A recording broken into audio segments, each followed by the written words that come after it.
తనపై పెట్టిన ఏ ఒక్క కేసును నిరూపించలేకపోయారన్నారు వైసీపీ ఎంపీ మిథున్ రెడ్డి. అన్ని ఆరోపణలు చేసి ఇప్పుడు చివరిగా లిక్కర్ స్కామ్ అంటున్నారని అన్నారు.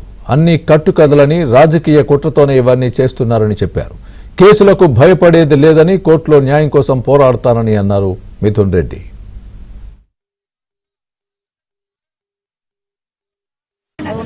నా బెయిల్ పిటిషన్ కోర్టు పరిధిలో ఉన్నందువలన అన్ని విషయాలు కూడా ఈరోజు విచారణ జరిగిన విషయాలు కానీ కేసు గురించి కానీ నేను పూర్తిగా మాట్లాడలేను.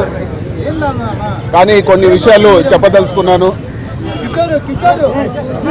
ఈ ప్రభుత్వం చంద్రబాబు నాయుడు తెలుగుదేశం ప్రభుత్వం వచ్చినాక మొదటి నుంచి చూస్తే మొట్టమొదటగా మదన్పల్లిలో ఏదో జరిగిందని చెప్పి 2 నెలలు ఇష్యూస్ నడిపారు. అతన్ని ఎవరైతే సస్పెక్ట్ ఉన్నాడో అతను తీసుకుపోయి పాలిగ్రాఫ్ టెస్ట్ చేసినా కూడా ఇదంతా పూర్తి ఒక కట్టుకథ అని చెప్పి పూర్తిగా తేలింది. దాన్ని ఒక 2 నెలలు నడిపారు. తర్వాత మైన్స్ డిపార్ట్మెంట్లో అవకతవకలు జరిగాయి, ఇసుకలో 1000 కోట్లు అన్నారు. అదంతా కూడా తప్పు కథనం అని చెప్పి తేలడం జరిగింది. అదేవిధంగా మైన్స్ 100 మైన్స్ అనేక్రాంతం చేశారని తప్పుడు ఆరోపణలు చేశారు. ఏ ఒక్కటి కూడా ఇప్పటి వరకు ప్రూవ్ చేయలేదు.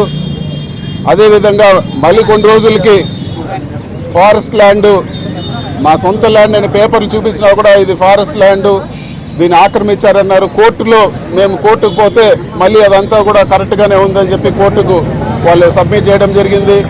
భూములు ఆక్రమించామని చెప్పి తప్పుడు కేసు పెట్టినారు. ఏ ఒక్కటి కూడా ఇప్పటి వరకు ప్రూవ్ చేయలేదు. ఇన్ని కథనాలు ఇంకొకరు మాట్లాడారు, ఎర్రచందనం చేస్తున్నారని చెప్పి ఓపెన్గా ఛాలెంజ్ చేసి ప్రూవ్ చేయమన్నా కూడా ఎవరు చేసిన పరిస్థితి లేదు. ఇప్పటి వరకు చూస్తే అన్ని ఆరోపణలు చేసి ఇప్పుడు చివరిగా లిక్కర్ స్కామ్ అని చెప్పి ఇంకొక ఆరోపణ చేస్తున్నారు. ఇన్ని ఆరోపణలు లాగిన ఇది కూడా ఒక పొలిటికల్ హరాస్మెంట్ కేసు మాత్రమే.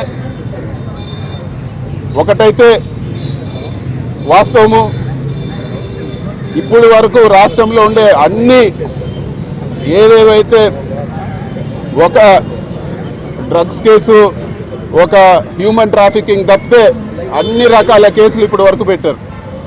ఒకటే నేను చెప్పదలుచుకున్నాను, కోర్టు పరిధిలో ఉంది కాబట్టి పూర్తి వివరాలు చెప్పలేను. ఇది పూర్తి తప్పుడు కేసు.